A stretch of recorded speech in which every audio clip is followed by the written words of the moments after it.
joining us today for Cape Chronicle. I'm Audra Kane. We'll be talking today with Dr. Robert Hamlin about his life and his writing, as well as with Darren Bergfeld about Humans of Cape, an exciting new way to take a look at life in the Cape Girardeau area. That's all ahead on Cape Chronicle.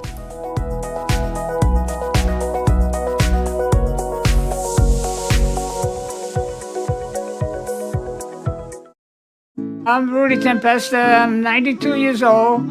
I fought in World War II. Then I came home, worked for the post office for 70 years. I've been getting Meals on Wheels, and I enjoy it. The most important thing about Meals on Wheels is you meet the people, which to me is fantastic.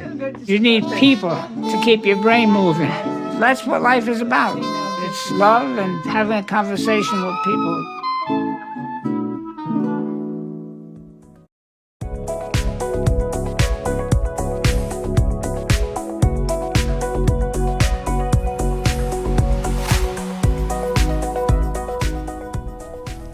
Welcome to Cape Chronicle. I'm Audra Kane. We have Dr. Robert Hamlin with us today. Dr. Hamlin is retired from Southeast Missouri State University. He's an author and a caregiver. Thank you so much for coming today, Dr. Hamlin. Thank you for inviting me. Should I call you Dr. Hamlin, or would you like me to call you Bob? Bob will be fine. Bob is great. Okay, well, I, having attended Southeast Missouri State myself, graduated from there, actually took a class from you, so I was familiar with you as well as what you are known worldwide for, and that is being one of the curators of one of the largest Faulkner collections in the world.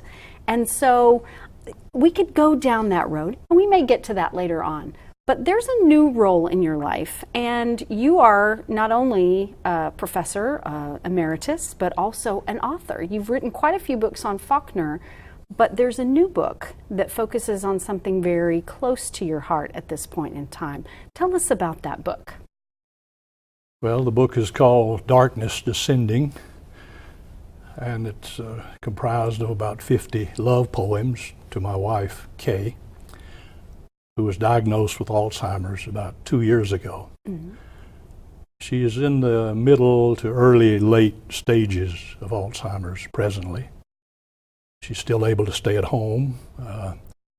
I'm the principal caregiver, but our daughter, Laurie, who teaches at SEMO, and our son, Stephen, both live in Cape, and they give me a lot of help. I couldn't deal with it without their help. Absolutely. What inspired you so much to, of course, I'm sure that it's your love for your wife, but what inspired you to write about her diagnosis and the effects on her?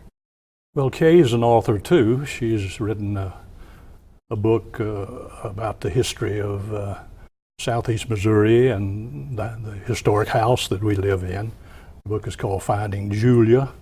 It was published by SEMO Press. And that book is kind of a miracle because she finished it just as the Alzheimer's was beginning to come on. Really? And she told me in the earliest stages of the disease that she wanted to write about it. And she tried. I would set up a computer file and open it, and she would try to write. I would go back and look at it later, and it was largely incoherent. So she wanted to write about her experience. She thought it might help other people who are going through the same problem. So I asked her, could I write about it? And she agreed.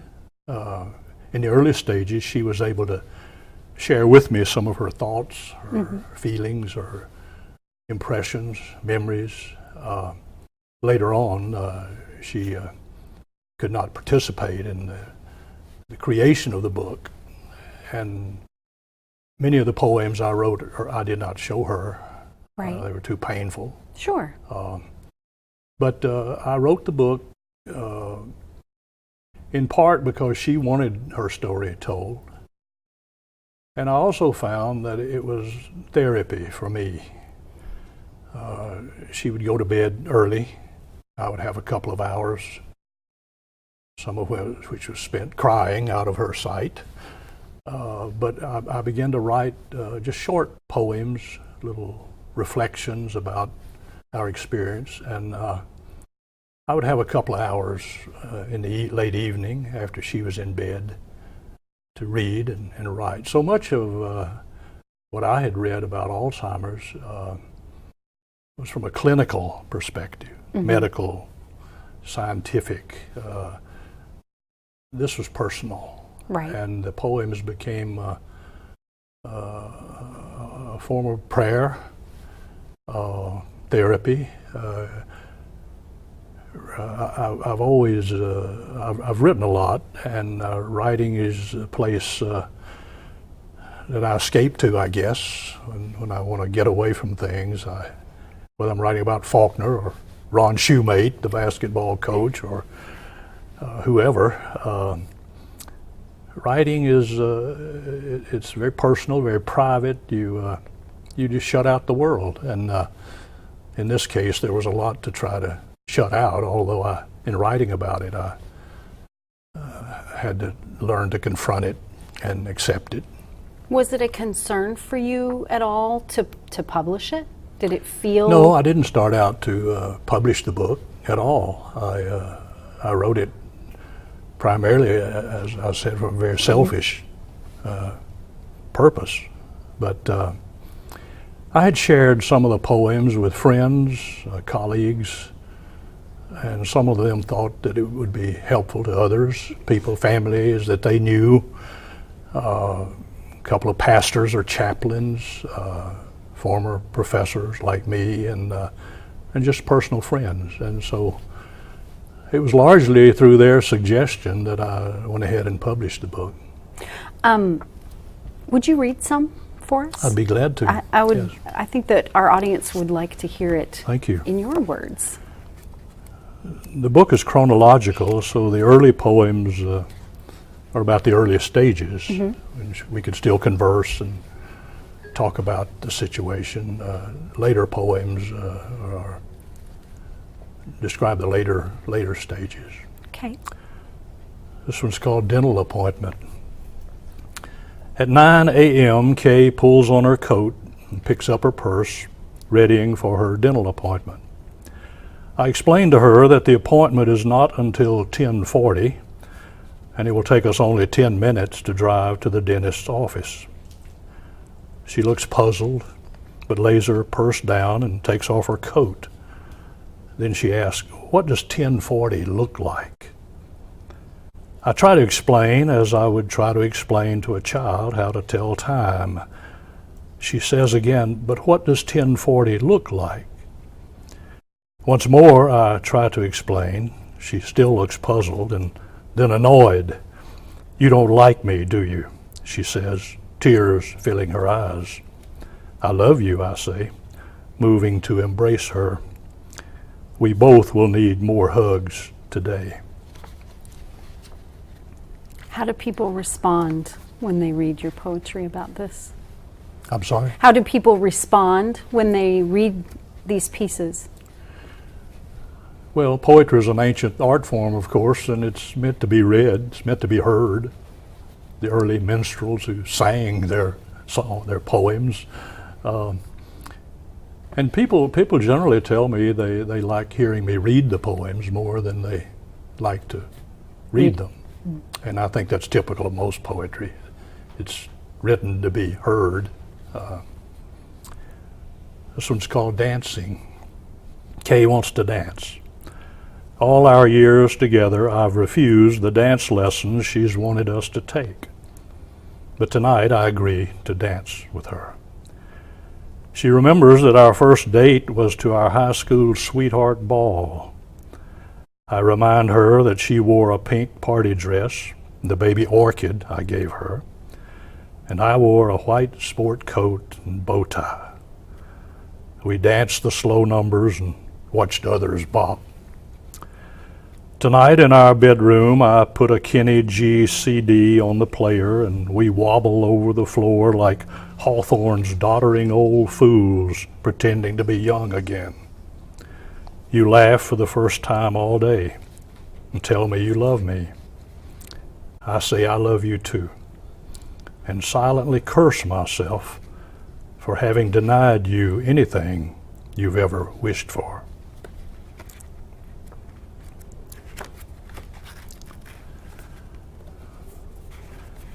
This one is called Buttons, and it's about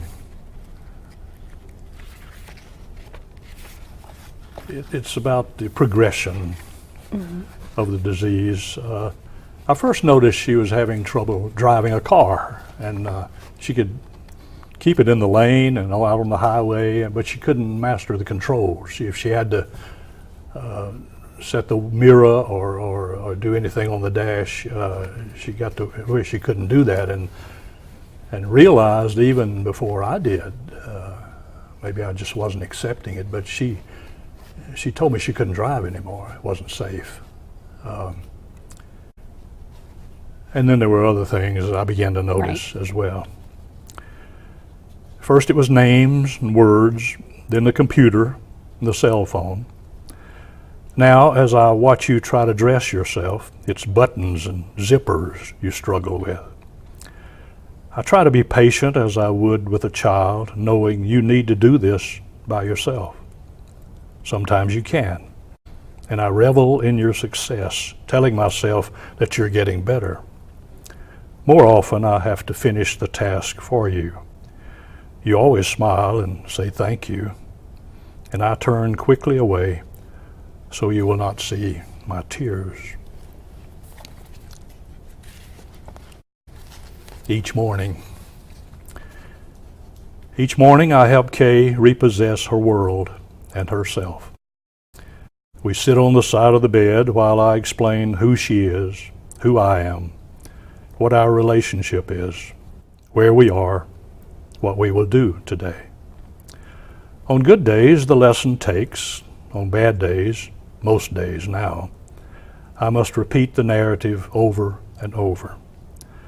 I ask myself what it must be like to lose yourself every night and have to find yourself again every morning. And I wonder, fear quaking in my heart, how much longer will it be until you cannot find yourself at all, being lost forever? It's a message to others, would you say? I think so. As a chaplain that's using the book with families, and he was the one that told me first that that this isn't clinical, this is personal, and he finds that it's helpful to other families. When you talk with other people about your experience, what do you find is the most valuable information to convey to them about their own experience? Well, several things. The first one, the most difficult to accept, is you live with a funeral every day. Sure. Instead of a death, a funeral, then you go on with your life. This is dying every day, and that's the difficult part. With Alzheimer's, as with any traumatic experience, cancer, automobile accident, death, we go through stages. The first is denial. This is not happening, hasn't happened.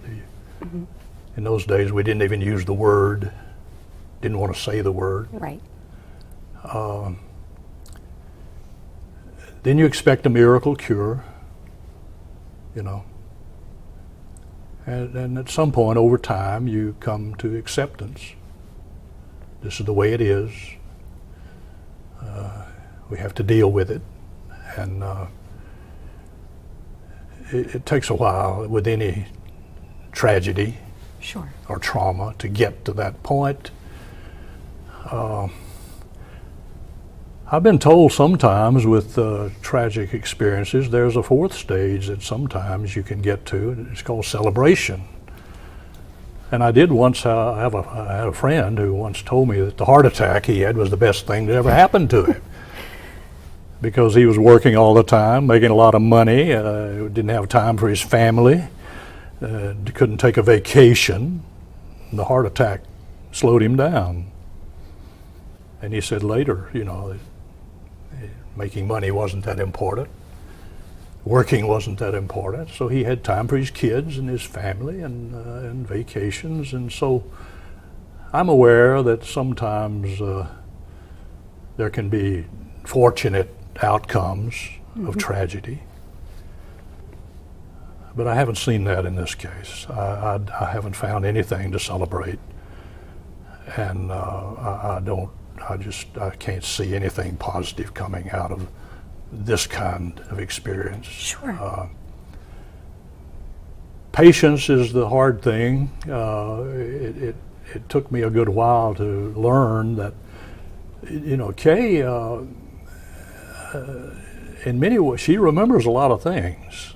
Not every day, but I mean, and there's a lot of muscle memory that comes into play. Sure. She can still brush her teeth. I may have to help her put the toothbrush in her mouth, but once we accomplish that, then she knows to brush her teeth. And so she can still do some things for herself. She still has some thought processes, some memories, but it takes her a lot longer to process the information. And it's been difficult for me to be patient and give her the time. Even now, she's in a wheelchair, she has a power lift chair. The simple act of standing up is difficult for her, and sometimes she just doesn't want to do it. Other times it's almost like she's forgotten how to do it, and so it may take 10 or 15 minutes sometimes just to get her to stand up. Right. But I've learned if I give her time and don't rush her, don't force her, don't push her, but patience is probably the hardest thing to learn for a caregiver, for me, because she was always so active and we were so busy, and we traveled the world, and we have no complaints, by the way. I mean, about life. This is tough, but I mean, we've had such a blessed life. We've done far more than two country kids could have ever expected to do, and so. That's a great message. That's a great message to end on. I know that your book is available through Amazon.com. Darkness Descending, Love Poems for a Beloved Stricken with Alzheimer's. Dr. Hamlin, what a pleasure to get to talk with you. And what a pleasure it is that we are able to share your gift to others to help them to perhaps feel better about their experiences. Well, thank you very much. And on behalf of Kay, thank you from her as well. Thank you very much. We've been talking with Dr. Robert Hamlin. On the way next, get to know Darren Bergfeld, coming up on Cape Chronicle.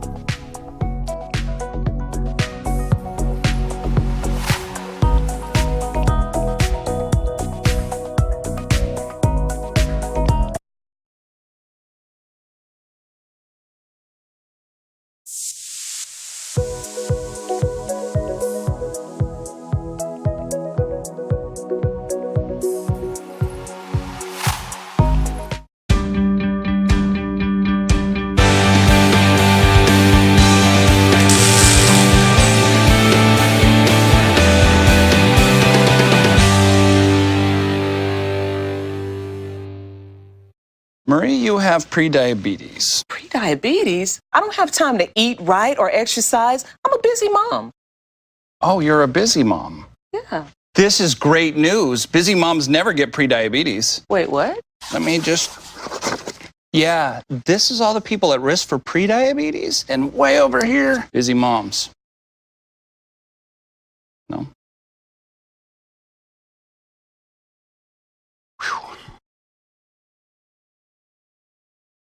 Bye-bye. Hi. Hoping for a crisp breeze to help keep you alert. Oh, he took a sip of water too. That'll probably help.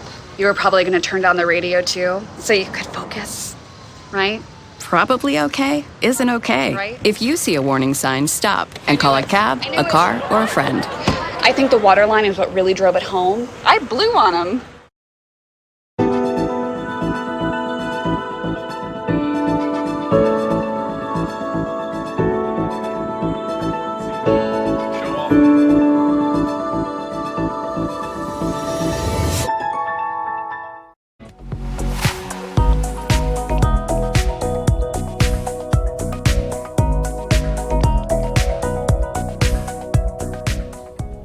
Welcome back to Cape Chronicle. I'm Audrey Kane. We have Darren Bergfeld with us today. Darren is a musician, a Rotarian, and most recently, the chief human of Humans of Cape. Darren, thanks for coming. Thanks for having me. I don't know what that means exactly. Yeah, Is the chief human, is it better than a bottle washer? I'm going to be totally transparent about the fact that I took notes on our pre-conversation and they're gone. Those are invisible ink notes. I know, that's not. I'm just going to put it down, and I have a feeling that there are people who will watch this program and not know anything about Humans of Cape, where to find it, or what the inspiration was for it. I happen to know, but I would love for you to share with us. Let's enlighten the world. Yeah. Well, first off, right off the bat, you can find us at humansofcape.com. That's the website address. And we're on Facebook, Instagram, and Twitter as well for the social media channels. And Humans of Cape, at its essence, was inspired by a project called Humans of New York that was started in 2010 by Brandon Stanton. And basically, that long story short there, he wanted to take 10,000 pictures of people in New York. And as he started taking these pictures, he started realizing that as people got comfortable with the camera, they would kind of tell stories and ask questions and wittily banter. And so he started marrying those stories with the images and realized pretty soon that that was phenomenal. And people, it was like a magnet, and people soaked it up. And so here, 9 years later, he's sat with presidents and heads of state and been in many different countries, and it's kind of become this phenomenon. And so, you know, we're one of many humans of entities. It's not like they're all tied together, just kind of a casual inspiration. But at its core, we are centered on uniting the community and bringing people together and just reading stories, sharing candid moments of people's lives in Cape Girardeau and the Cape Girardeau area. So how did it come about that you became involved or put this together? Yeah, so my boss at the time, Chris Edmonds with Element 74, came to my team back in March of this year and said, hey, I want to do a Humans of Cape project. Like, when you guys get time, let's slide it in and knock it out. And so about mid-July, that opportunity came up, and we built the website. And right away, you know, at my heart, I'm a copywriter and photo geek and everything else, and I just love that creative side of things. But I'm also a big-hearted, humanity-loving guy, and this was just, I love this. And I remember telling Chris, as we neared the end of the build project, you know, a man could live a good life telling these stories and sharing these moments with people. And so fast forward to the 1st of August, we launched the website and the social media channels, and it has just kind of rocketed from there. And we try to share a story about every 24 to 48 hours, you know, new content, new stories for people to read. And the beauty of it is, you know, we're cultivating these stories from anybody and everybody. Okay. We want people to feel like they can be candid with us. You know, we post them anonymously, but it is a small area. People are going to see their friends and tag them and so forth in social media. But, you know, we want them to be candid, be comfortable. And the stories that you read are basically direct quotes from that person. You know, I edit them for context so you can understand the story, but I don't change their words. I don't change their voice. Well, I want you to look at their picture, read that story, and hear their voice. What kind of a response do you get from, you know, friends, family, or even strangers that know that you're involved with it, that find out that you're involved with it? What kind of response is it getting? People that know me, they're like, that's perfect. You fit that so well, you know, la, la, la, la. And I love hearing that. But, you know, my thing, what makes me excited is when I post a new story, it's like I'm pushing a boat into the creek. And, you know, I don't know if it's going to get swamped in 2 seconds or, you know, if it's going to get take off and hit the current and go crazy. What's nice is, you know, there's so much polarization, especially in social media. You see a news story go up, and here's this side fighting this side, and, you know, it's a swamp. And so this is kind of a light above that. And what I see in the comments is, this is great. This has inspired me. I'm going to go, you know, try this thing that I've been wanting to do that I've been too scared to try. Or, gee, Dad, how come I've never heard that story? You know, the comments you see are just amazing. But the underlying theme is that it's not a diversity thing. You see people bouncing off each other in a positive way, and that's really what we want to perpetuate and just get above that polarization that's out there. What, is that the end game? I mean, what's the end game? What's the ultimate goal for this to be? You know, it really is a unifying thing for the community. You know, we want to be able to facilitate some philanthropy. Right now the stories, we're a month and a half into this. The stories are pretty innocuous, but there will be stories of addiction. There will be stories of homelessness, or those kind of things. It's not always a happy ending. And, inevitably there'll be that story of, here's a veteran who's disabled and his porch is collapsing and he can't take care of his house. And that's the sad ending. And then some guy reads that and says, I've got a contracting company. I want to fix his porch. We publish them anonymously, but we collect that information so that we can facilitate those kind of moments and create that connection to help that guy build his porch. And then ultimately, be able to do philanthropic work ourselves by unifying with community groups and so forth to do collaborative content and tie in with organizations that follow the same principle line that we do, that kind of believe what we're doing is another channel to bring people together that follows what they're trying to do as well. So we have about a minute left. I'm curious, do you have a favorite story? Is there one in particular that really has struck you? And I'm a guy who knows a lot of people, and some of these stories have been people I love and know.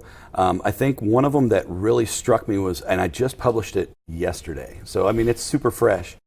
And it's a guy who, as a child, they were taking a family trip to Florida, and a storm blew in. He saw this guy struck by lightning. Oh, wow. Literally saw this happen. And bigger picture, but that inspired his art. And he's a very talented painter and artist and musician and all kinds of things. And from the age of 9, that experience, that trauma, he's been able to channel that into his creative energies and pour that out. And to me, as a musician and a creative, it's so cool to see that happen. That's awesome. I love it. I'm going to go follow it on Instagram. Yes. Instagram, Facebook, and Twitter, and humansofcape.com. Humans of Cape. Well, thanks, Darren, for coming in. Thanks for having me. And thanks again to you for joining us for Cape Chronicle. The program is a collaboration between the Department of Mass Media and the City of Cape Girardeau. Our executive producer is Nicolette Brennan, and our producer is Dr. Jim Dufek. I'm Audra Kane. Thanks for watching.